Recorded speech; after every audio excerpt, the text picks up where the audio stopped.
प्यारे विद्यार्थियों, व्यवहारिक हिंदी से मैंने आपको बोली क्या है उसको समझा दिया था। अब मैं आपको मानक भाषा, भाषा के विविध रूप से मानक भाषा क्या है, मानक भाषा की परिभाषा एवं विशेषता समझाने जा रही हूँ।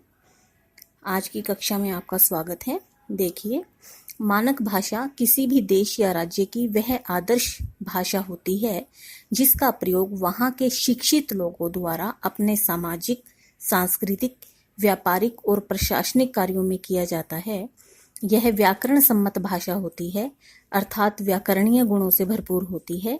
वर्तमान में हमारी मानक भाषा खड़ी बोली हिंदी है, जो कि हिंदी की उपभाषा पश्चिमी हिंदी की बोली से उत्पन्न हुई है। मूल रूप से यह हिंदी की 17 बोलियों में से एक है। इसे मानक भाषा का दर्जा भी प्रदान किया गया है। वर्तमान समय में सरकार, समाज और साहित्यकारों द्वारा इसे ही मानक भाषा का दर्जा प्रदान किया गया है। जितना भी सरकारी कामकाज होता है, हिंदी के जितने भी अखबार छपते हैं तथा हिंदी के नाम पर साहित्यकारों द्वारा जिन भी रचनाओं की रचना की जाती है, वह सब कुछ खड़ी बोली में ही होती है। वैसे तो हिंदी खड़ी बोली वर्तमान उत्तर भारत की मानक भाषा है। इसका मूल स्थान दिल्ली व मेरठ का अक्षेत्र है, लेकिन आधुनिक युग में मानक हिंदी का अक्षेत्र बहुत ही अधिक विस्तृत माना जाता है। अतः हमने जाना कि मानक भाषा किसी भी देश की या राज्य की आदर्श भाषा जो वहाँ के शिक्षित लोगों द्वारा बोली जाती है। अब मानक भाषा के रूप में अगर खड़ी बोली को पहचान मिली है तो उसकी क्या क्या विशेषताएं हैं।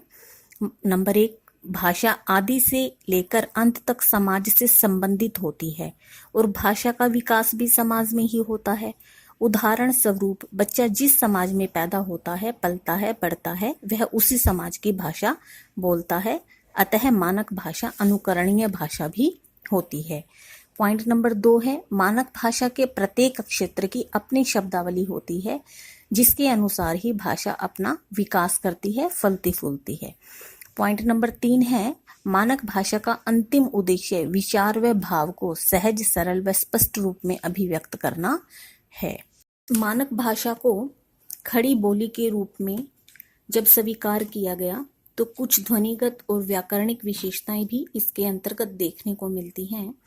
खड़ी बोली के रूप में ए, आई तथा ओ, औ ध्वनियों का प्रयोग खड़ी बोली में आई और औ के रूप में किया जाता है, अर्थात ए और ओ को छोड़ दिया जाता है।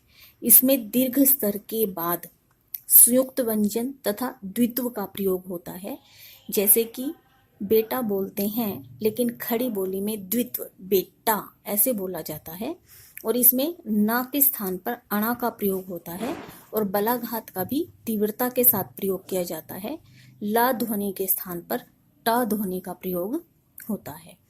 हमारे हिंदी साहित्य में सुमित्रानंदन पंत, जयशंकर प्रसाद, सूर्यकांत त्रिपाठी निराला, मैत्री शरण गुप्त आदि की भाषा को हिंदी की मानक भाषा का दर्जा प्राप्त है। इसके अलावा रेडियो, टीवी, समाचार पत्रों और पाठ्य पुस्तकों से भी हिंदी के मानक रूप का पता चलता है। तो ये है मानक भाषा की विशेषताएं। अब अगला जो भाग है वो मैं आपको राजभाषा का अर्थ, स्वरूप एवं विशेषताएं समझाने जा रही हूँ। देखिए, भाषा के विविध रूप में अगला जो भाग है वो है राजभाषा। राजभाषा क्या होती है? राजभाषा जैसे कि नाम से ही स्पष्ट है, अर्थात राज्य की भाषा, यानी राज्य की भाषा को राजभाषा कहते हैं। देश की राजकीय व्यवस्था के राजकाज को चलाने के लिए जिस भाषा का प्रयोग होता है उसे राजभाषा कहा जाता है। अर्थात देश का जो राजकीय कामकाज है जिस भाषा में होता है उसे उस देश की राजभाषा कहते हैं। हमारे देश में अलग अलग समय पर विभिन्न भाषाएं राजभाषा के रूप में क्रियान्वित होती रही। उदाहरण के रूप में सम्राट अशोक से पहले संस्कृत भाषा में राजकाज चलता था। अशोक ने पाली भाषा में राजकाज का कार्य किया। मुगल काल में फारसी राजकाज की भाषा रही।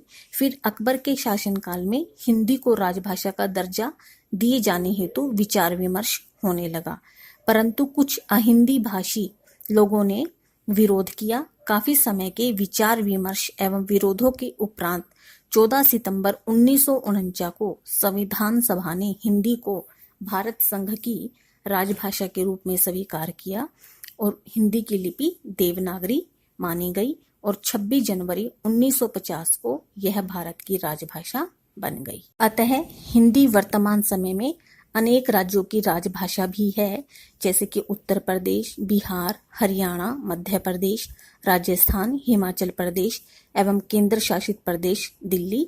वर्तमान समय में इन सभी राज्यों में प्रमुख रूप से हिंदी ही बोली जाती है। अंडमान निकोबार, पंजाब, गुजरात, महाराष्ट्र आदि राज्यों में हिंदी को द्वितीय भाषा के रूप में राजभाषा का दर्जा प्राप्त है। अतः आज संपूर्ण भारत में संपर्क भाषा के रूप में भी हिंदी का प्रयोग किया जाता है और हिंदी ज्ञान विज्ञान, शिक्षा, वाणिज्य एवं तकनीकी कार्यों का भी माध्यम बन गई है। तो प्यारे बच्चों, अब आपने